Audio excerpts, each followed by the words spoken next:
Bien, la verdad es que el resto, o sea, nosotros vamos a hacer un salto bastante grande dentro del libro 3 ahora, ¿sí? Porque, a ver, no digo que obviamente que vale la pena leerlo, ¿no? Y que está buenísimo, pero hay como un gran tratamiento de otros ejemplos parecidos, ¿sí? En estas partes hay análisis y críticas específicas a distintos fragmentos o distintas citas, ¿no? de estas obras de Homero, de Hesíodo, pero que gravitan en función de estas críticas más generales de las cuales estuvimos hablando. Sin embargo, hay algo que sí me interesa detenerme, ¿no? Algo que también va a ser desarrollado más adelante, perdón, si mal no recuerdo, en el libro quinto, ¿sí? Que tiene que ver con la cuestión de la imitación, ¿sí? Eh, Primero, dos cuestiones, ¿no? que me interesa que pensemos. Porque la crítica a los poetas tiene que ver con, en otra parte, ¿no? Con una imitación errónea, ¿sí?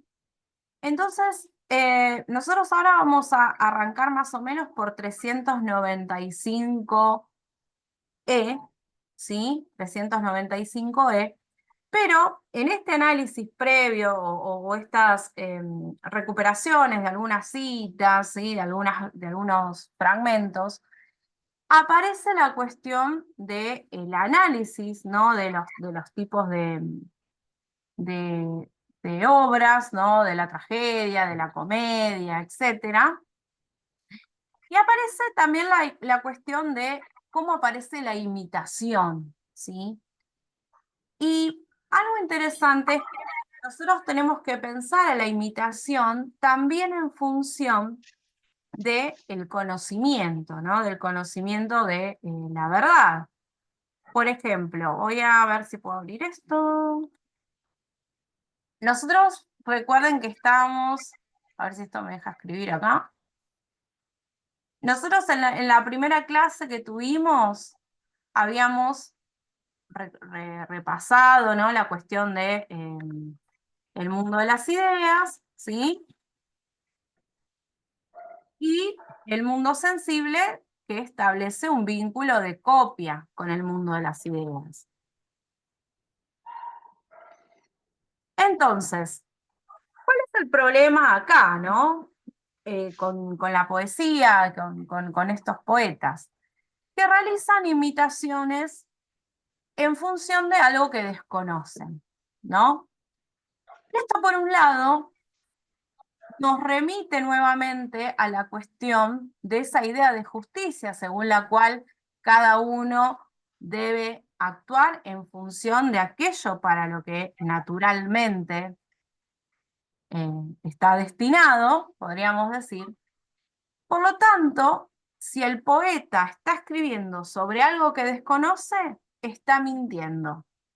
Y si a su vez, cuando imita, ¿no? Cuando copia, cuando crea, remite también a ideas que son perjudiciales, esa imitación también es doblemente negada, ¿no? O vapuleada, digamos, por Platón. Porque ahí tendríamos incluso en el arte un problema que hay una imitación del tercer tipo, ¿no? O una mímesis de segundo tipo. Recuerden que el concepto en griego es mímesis para imitación, ¿sí? Si nosotros lo lleváramos al plano del conocimiento, podríamos pensar que el arte está en un tercer nivel ontológico, ¿no? Si nosotros pensáramos el mundo de las ideas, el mundo sensible como el mundo de las cosas, y el arte sería como un tercer nivel ontológico, ¿no? Hay algunos, más adelante, ¿no? En otros libros de República, hay algunas referencias a, por ejemplo, las acciones de los pintores, ¿sí? Nosotros ya sabemos que no hay ideas de objetos, pero sin embargo en República sí aparecen algunos ejemplos vinculados a ideas de objetos, no porque Platón vaya a sostener esto, sino para poder mostrar este carácter, ¿no?, de doble copia que tiene el arte, ¿sí? O sea, recuerden que cuando nosotros hablamos del mundo de las ideas, lo que tenemos ahí son ideas que representan ciertos valores morales, virtudes, ¿sí? La justicia, el bien, la verdad, la piedad, etc. Pero si hacemos la concesión de, para hacer una analogía o un ejemplo, pensar, ¿no?, que existiría, no sé, la idea de silla o la idea de cama, ahí tenemos como el primer nivel ontológico. El carpintero, que es el que arma el objeto, que uno podría pensar refiriéndose a esa idea de, no sé, cama perfecta, estaría en un segundo nivel ontológico porque está armando o está creando ese objeto en función de esa idea, ¿no?, de cama. Ahora, el pintor, ¿sí?, supongamos alguien que hace una pintura o un dibujo de una cama, estaría en un segundo nivel de imitación, o sea, en un tercer grado ontológico. Por eso también es fuerte la crítica de Platón a los poetas, ¿no? Porque la poesía también se va alejando de este grado, eh, ontológico mayor que representaría el mundo de las ideas, ¿sí? Entonces, por un lado tenemos la crítica en función del contenido, pero también porque hay algo en la propia producción que podríamos llamar artística, ¿no?, aunque ya sabemos que no aparece, no está el término arte en la antigua Grecia, eh, nos muestra un tercer nivel, ¿no?, como una degradación ontológica. Por eso es tan criticado para Platón este tipo de actividades, que no son, a ver, volvamos a lo mismo, ¿no? Criticados para el común de las personas, que no tienen el conocimiento que les permitiría comprender las diferencias que hay entre una idea, una cosa, la imitación de una cosa, ¿sí? Por eso volvemos siempre a lo mismo. Los que en última instancia fijan ese criterio y articulan, ¿no?, como jueces, son los filósofos, porque tienen ese conocimiento. ¿Sí? ¿Me siguen hasta acá? ¿Soy clara? ¿O hay dudas, preguntas? ¿No? Bien. Ustedes digan si no, ¿no? Leamos este fragmento. Estamos en, ya les digo, 395C, un poquitito antes, dice: por consiguiente, si hemos de mantener nuestra primera regla, según la cual nuestros guardianes debían ser relevados de todos los demás oficios para ser artesanos de la libertad del Estado, en sentido estricto, sin ocuparse de ninguna otra cosa que no conduzca a esta, no será conveniente que hagan o imiten cualquier otra. Por un lado, aparece la cuestión de inhibir la imitación, y por el otro, esto que decíamos antes, ¿no?, la especificidad en las tareas a desarrollar. En este caso, el guardián se tiene que dedicar a ser guardián. Pero si imitan, correspondería que imiten ya desde niños los tipos que les son apropiados: valientes, moderados, piadosos, libres y todos los de esta índole. En cambio, no debe practicarse ni el servilismo ni el ser hábil en imitarlo, como ninguna otra bajeza, para que no suceda que, a raíz de la imitación, se compenetren con su realidad. ¿Acaso no has advertido que cuando las imitaciones se llevan a cabo desde la juventud y durante mucho tiempo, se instauran en los hábitos y en la naturaleza misma de la persona, en cuanto al cuerpo, a la voz y al pensamiento? Sí, lo he advertido. No toleraremos, pues, que aquellos por los cuales debemos preocuparnos y que se espera que lleguen a ser hombres de bien, Si son varones, imiten a una mujer, joven o anciana, que injuria a su marido o desafía a los dioses, ¿no? Todos estos modelos éticos que están siendo criticados por Platón.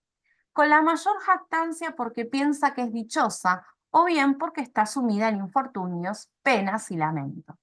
Y mucho menos que representen a una mujer enferma o enamorada o a punto de dar a luz.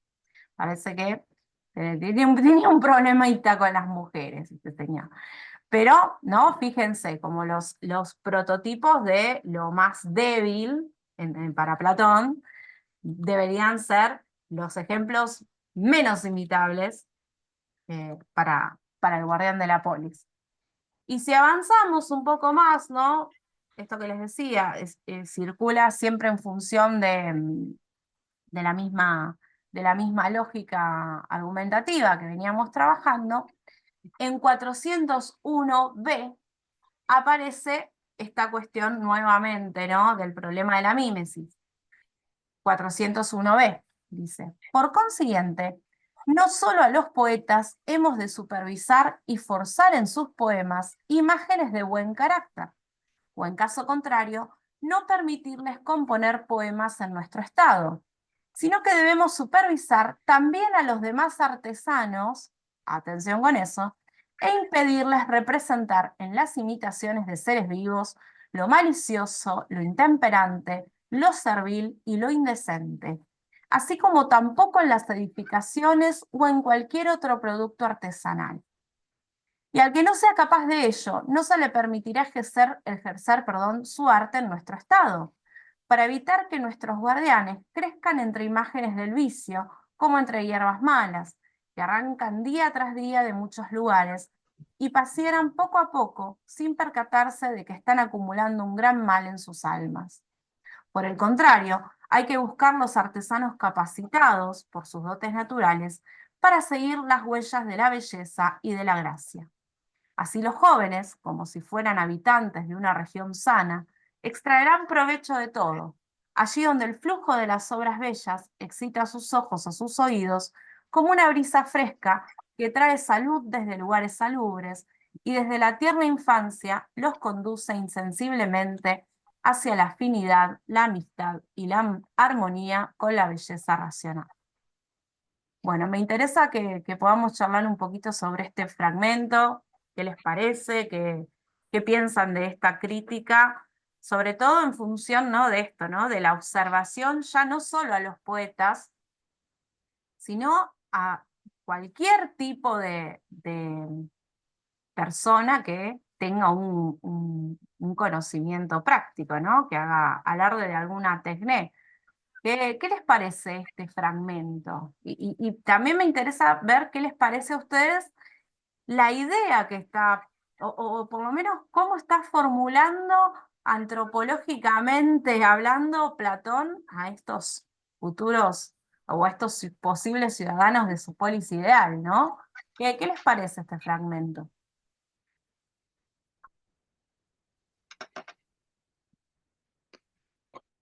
A mí me hace acordar cuando llegan las acusaciones de adoctrinamiento, ¿no? Porque como es como si el otro no tuviera la posibilidad de discernir entre lo que está bien y lo que está mal, y habría que ocultarle lo malo o ocultarle lo no conveniente para que no caiga en eso, digamos.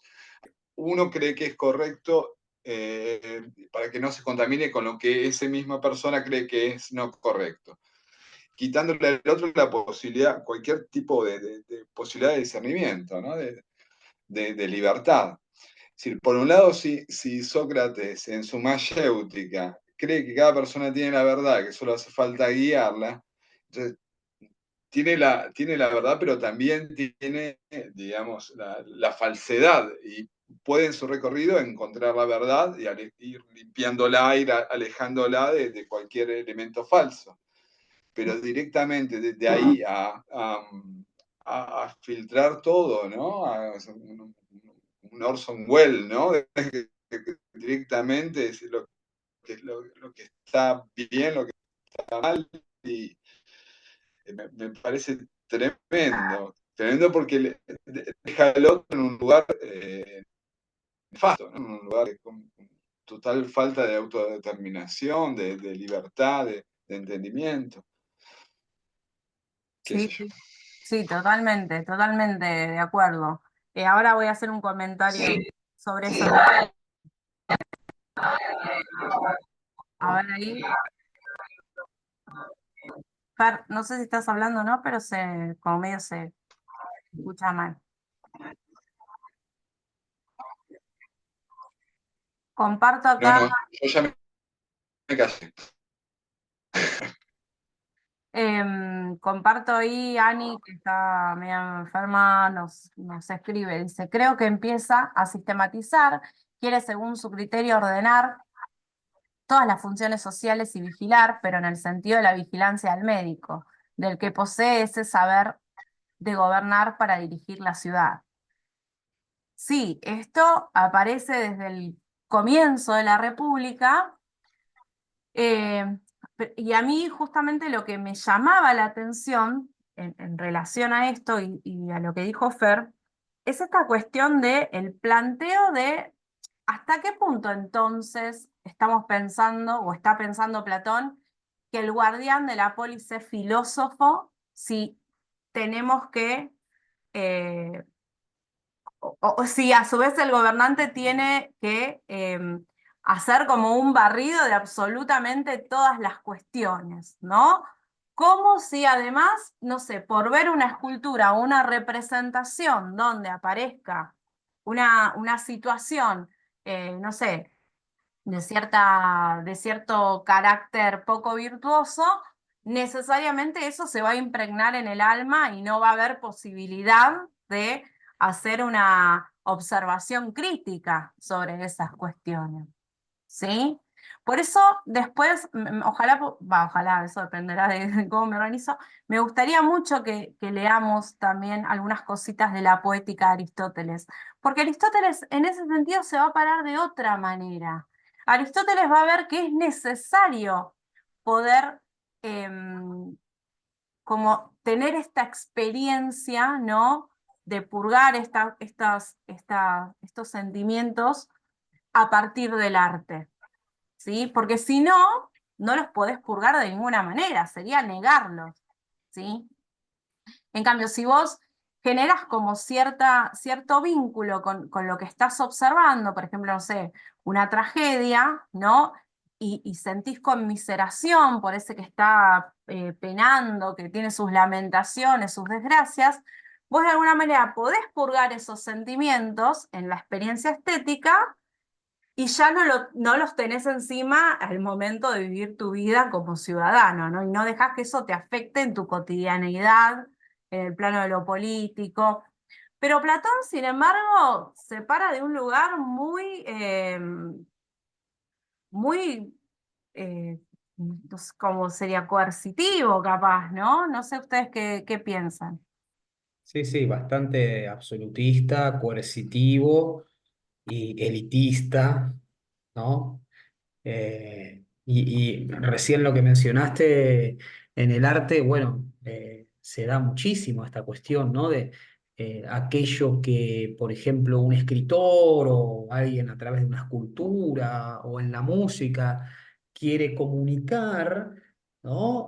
O mejor dicho, no es que quiere comunicar, sino que lo pone, ¿no? Lo pone en su obra y después en quien lo recibe, en quien recepciona esa obra, puede provocar absolutamente el sentimiento opuesto, lo contrario, una serie de emociones que el artista no se propuso, digamos, en su obra.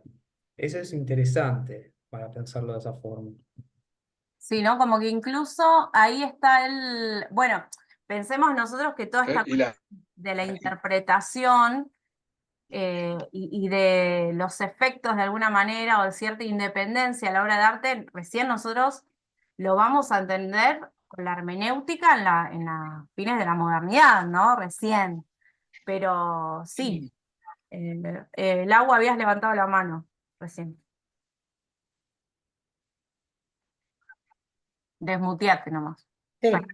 Yo lo que me quedé pensando en esto de si volvemos al libro primero, en donde él habla que el único que es capaz de gobernar, porque tiene la tecné para hacerlo, es el filósofo, y que lo que vimos acá, que el arte es como el tercer grado, es lógico que piense que un artista lo que puede hacer es enseñarle mal las cosas a los que van a ser los guardianes de la polis, porque se supone que todo eso se lo tiene que enseñar un filósofo.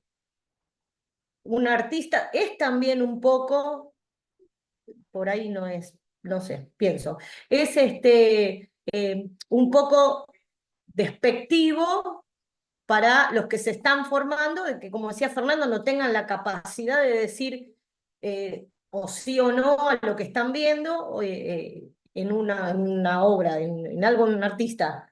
Pero bueno, si también tenemos en cuenta esto de que el arte como arte vino mucho después de esta época, y sí, está bien lo que él está haciendo, porque él está formando los guardianes que van a defender la polis, y no pueden tener vicios, tienen que tener todo como muy claro, y esa claridad se la va a dar él como filósofo. Por ahí podemos discutir si es él el único filósofo, pero la figura del filósofo es el que tiene que darle las herramientas a los guardianes. El arte no cabe acá, porque es demasiado, no sé si la palabra es humano, pero está muy alejado de los dioses, que si bien eran lo mejor del planeta, teníamos que tener cuidado de cuando contábamos sus hazañas, para que no le pase que tuvieran más miedo a la muerte que a defender la polis. Sí, qué sé yo, es un poco de todo, porque si no, insisto, si nos ponemos en esto del libro 1, y sí, es consecuente el libro 3. Sí, sí, no, consecuente en el armado del argumentativo de Platón, totalmente, ¿sí? Totalmente.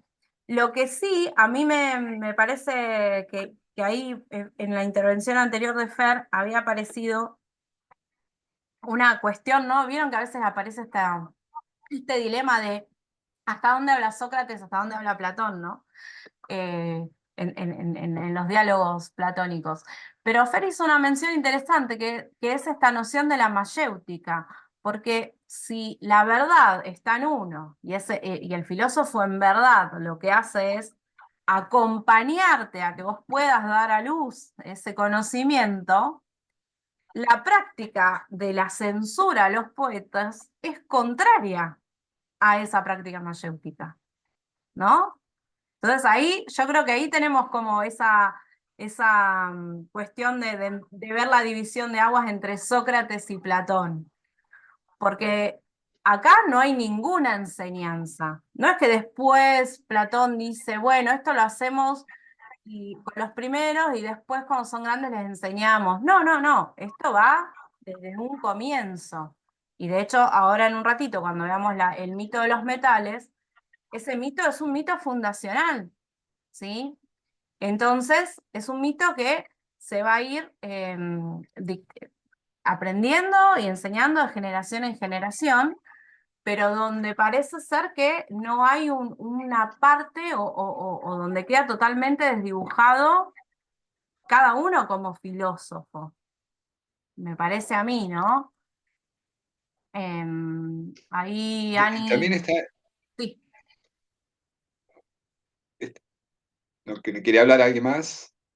No, iba a leer justo que Ani escribió en el chat, ¿no? Bueno, esta cuestión decía, quizás lo que hace es separar la paja del trigo, si no los poetas te invitan a transgredir la ley.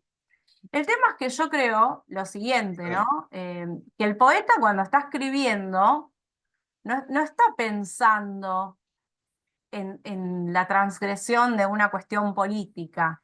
Esa es la lectura que hace Platón, o mejor dicho, Platón advierte como los efectos, pero advierte los efectos en función de caracterizar al hombre, al ser humano, como evidentemente alguien que por naturaleza está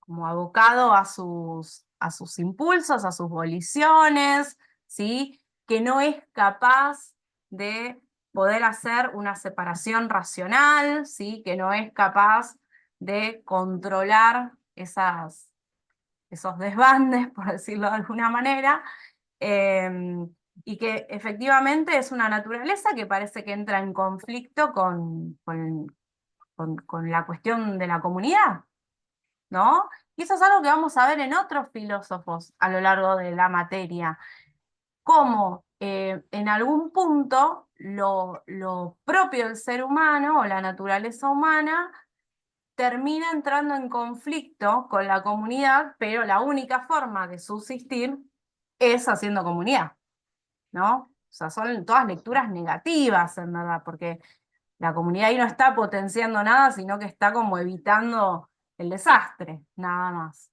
¿sí? Bueno, son planteos que empiezan a aparecer y que, sobre todo en la modernidad, lo vamos a ver mucho con los contractualistas, ¿no? Fer, no sé qué ibas a decir, perdón. Sí, también la graduación, digamos, de quién es el que puede juzgar, digamos, que el otro puede interpretar bien o mal las cosas, ¿no? Jorge de Burgos, ¿no? Este Borges de la Biblioteca de Nombre de la Rosa, ¿no? Ocultemos estos libros prohibidos, ¿no? Hay una cuestión como hasta medio dogmática ahí que toman muchas religiones de quién es el autorizado para la interpretación correcta de la palabra de Dios, Jehová o Mahoma, quien sea.